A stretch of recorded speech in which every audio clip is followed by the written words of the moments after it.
죽음의 조가 탄생했습니다. 축구도 야구도 아닌 국민의힘 대선 경선 이야기입니다. 본격적인 레이스를 치를 1차 대진표가 확정됐는데요. 세 분과 함께 짚어보겠습니다.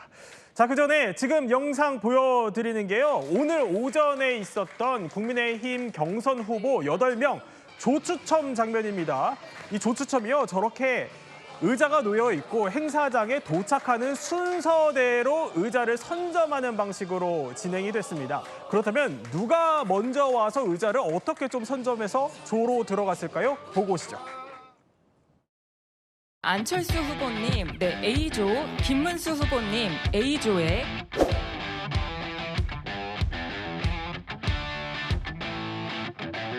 (1번) 자리 선택하셨습니다. 혹시 오늘 조금 일찍 왔을 거 이런 후회는 없으십니까?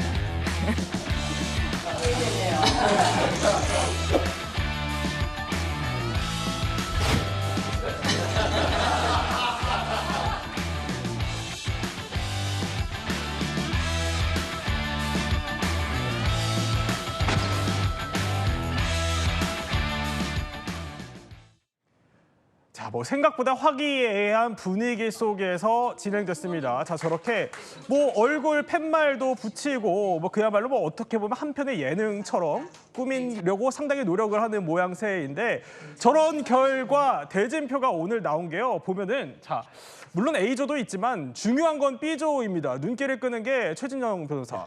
유력 주자들이 다 이 B조에 몰려 있는 모양새예요. 네, 무슨 월드컵 지역 예선하는 것도 아니고 어디든 지역 보면은 죽음의 조가 있는 건 아니겠습니까? 예. 지금 어차피 8분 중에 4분이 2차전에 나갈 수밖에 없는 그런 상태인데요. 어떻게 하다 보니까 특히 B조가 죽음의 조, 어떻게 보면 경쟁이 가장 치열할 것 같은데 본인들한테는 좀 안 됐지만 보는 사람은 흥미진진, 흥행 대박 조짐이다. 이런 얘기가 벌써부터 나오는 것 같습니다.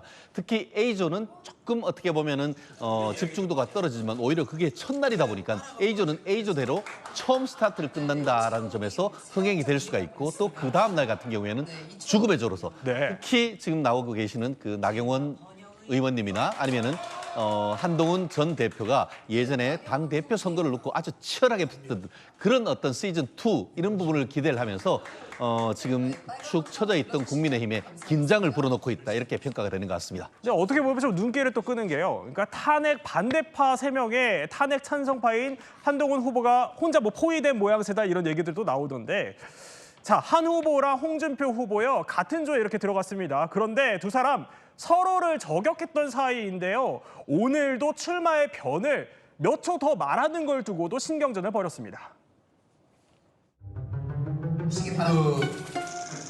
시간 지났다고 감정하는 거 아니죠? 감정은 없고요. 제가 90초가 넘으면 매정하게 잘라버립니다, 마이크. 방금 1초 넘었는데 안 잘랐어. 네, 제가 1분 출마해버리는데 90초, 1분 30초를 넘으면 싹 이미. 근데 왜 그래 하는 거야?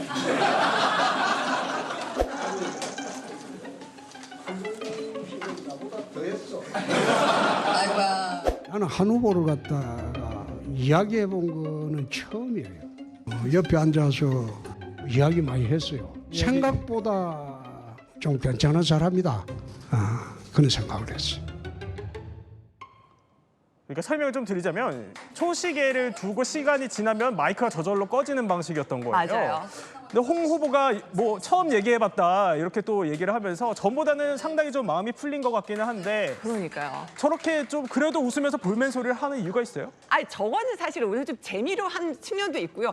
사실은 홍준표 후보 같은 경우는 정말 한동훈 전 대표 이번에 정치권 오면 나한테 죽는다 이런 식으로 인터뷰에서도 얘기를 하고 굉장히 탄핵을 유발했다는 식으로 해서 한동훈 전 대표를 굉장히 공격해 왔는데 오늘은 처음 얘기해봤는데 생각보다 사람 괜찮네라고 얘기를 한 거예요. 그래서 궁금했어요. 아니 한동훈 전 대표가 꽤 1년 가까이 당대표도 했고 지자체장이었는데 왜 만날 기회가 없었지? 그럼 한동훈 전 대표 대구 가고 했을 때도 홍 전 시장이 안 만나셨던 기억이 남는다. 그러니까 오늘 이렇게 오래 얘기를 해본 것 같습니다. 그러면서 궁금하기는 하죠. 대체 뭐 때문에 저렇게 그 초시간 가지고도 신경전을 벌이는 걸까요? 지금 토론회가 19, 20일 A, B조 열리는데 가장 1분에 맞춰서 한 후보자가 토론 지명권을 갖게 우선 토론권을 갖게 돼서 그렇죠. 그래서 저 죽음의 조에서는 나경원 의원이 가장 1분 가까이 얘기해서 토론 주도권, 우선 토론권, 지명권을 갖게 되는 겁니다.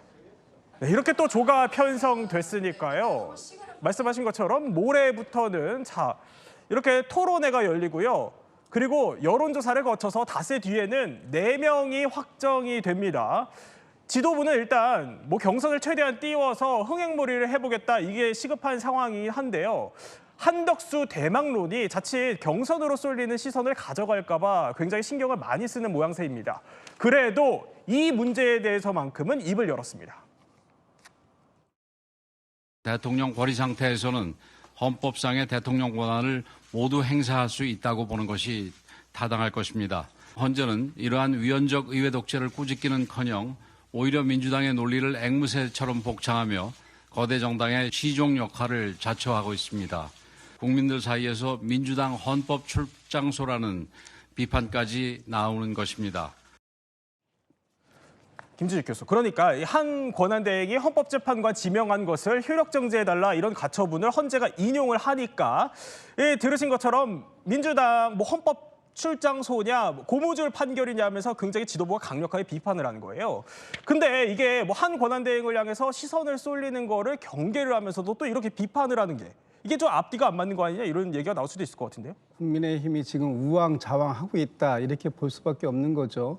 지금 국민의힘이 헌법재판소를 이렇게 비판을 하는데 저는 정말 너무 잘못됐다고 봅니다. 왜냐하면 국민의힘이 공당이라면 헌법기관인 헌법재판소의 판결을 1차적으로 존중하고 수용하는 모습을 보여야 되는 거 아닙니까? 그런데 그 이 수용하기는커녕 오히려 비판의 강도를 앵무새, 시종 이런 식으로 그 비판을 하는데, 이렇게 되면 앞으로 헌법재판소에서 나오는 그 어떤 판결도 이 국민의힘에서는 받아들이지 않겠다, 불복하겠다, 이런 선언을 하는 거나 마찬가지라서 오늘 권영세 비대위원장의 저런 발언은 매우 유감이다.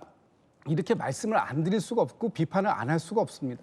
근데 일각에서는 헌재가 이렇게 좀 제동을 걸고 나선 게 한 대행에게 오히려 출마 명분을 더 주는 거 아니냐, 이런 해석들도 나오는데 어떻게 보십니까? 그렇습니다. 저 또한 그와 같은 견해에 동의하는데요.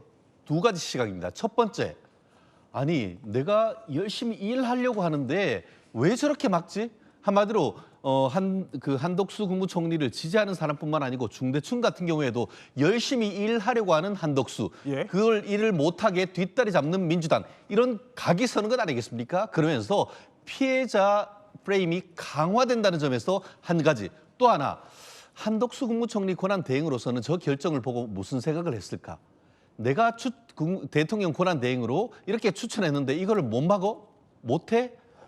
그러면은 내가 그래 결심했어. 내가 대통령이 돼가지고 이 두 사람을 반드시 임명할 거야 하는 본인의 대선 출마에 결심하게 되는 계기가 될 수 있다는 그런 2가지 점에 봤을 때 결국 그 한덕수 권한대행이 대선으로 나가는데 하나의 큰 고비가 되는 그런, 물론 그 거꾸로 이제 후퇴할 수도 있지만 오히려 앞으로 나아갈 수 있는 결정적 계기가 됐다, 저는 그렇게 평가를 합니다. 동의하십니까? 저는 동의하기가 굉장히 어렵습니다. 아마 헌법재판소의 이 가처분 인용 결정으로 한덕수 권한대행이 굉장히 주춤할 것이다. 그리고 앞으로 한덕수 권한대행이 이 출마를 결심하기가 더 어려워졌을 것이다라고 보는데, 이유는 2가지입니다. 첫 번째는 한덕수 권한대행의 그 헌법재판관 지명, 이것이 월권적이었다, 그래서 위헌성이 있다라는 부분은 일단 가처분에서 1차적으로 확인했다라는 거 하나 하고요. 2번째는 지금 이 헌법재판소의 결정에 반발하고 나가는 모습, 이것은 결과적으로 보면은 이 대통령은 헌법을 수호해야 하는 수호 정신을 갖고 가야 되는데 본인이 이 법치주의를 무시하는 이런 모습을 보이면서 과연 국민들께 어떻게 평가받으려고 그 반발을 할 수 있는가? 저는 오히려 지금 한덕수 권한대행의 이 출마 가능성 점점 더 뒤로 가고 있다, 이렇게 생각합니다. 그렇군요. 근데 민주당의 비판 수위는 계속해서 더 높아지는 분위기입니다.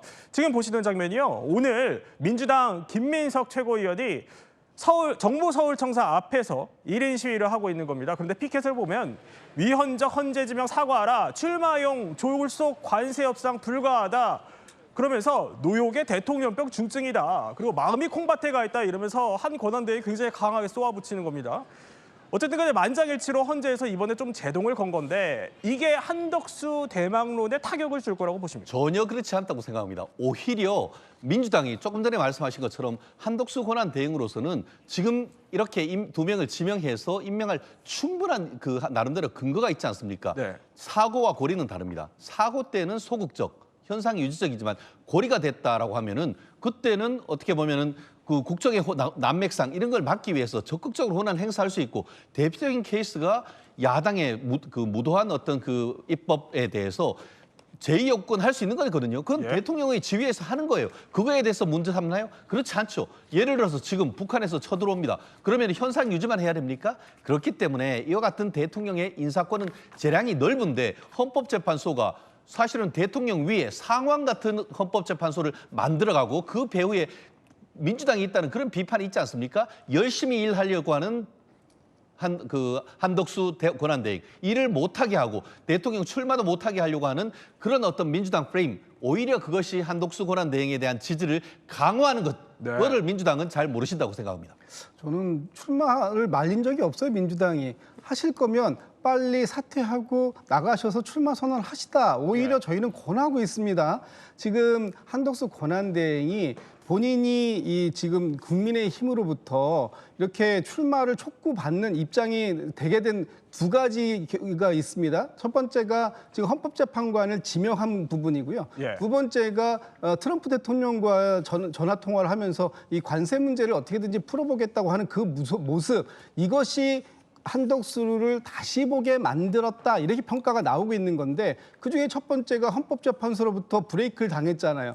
두 번째도 지금 이 트럼프 대통령과 협상은 필요하나 그 협상의 모든 주체가 되는 것은 한 47일 뒤에 탄생하게 된 새 정부가 마지막 최종적인 결정을 할 수 있게끔 해야지 본인이 지금 출마를 위해서 그 부분을 헌납하듯이 졸속으로 처리하지 마라, 이런 부분을 얘기하는 거예요. 오히려 지금 한덕수 권한대행이 마음이 콩밭에 가 있어서 대선에 출마하고 싶으시면 빨리 사퇴하고 나가시면 됩니다.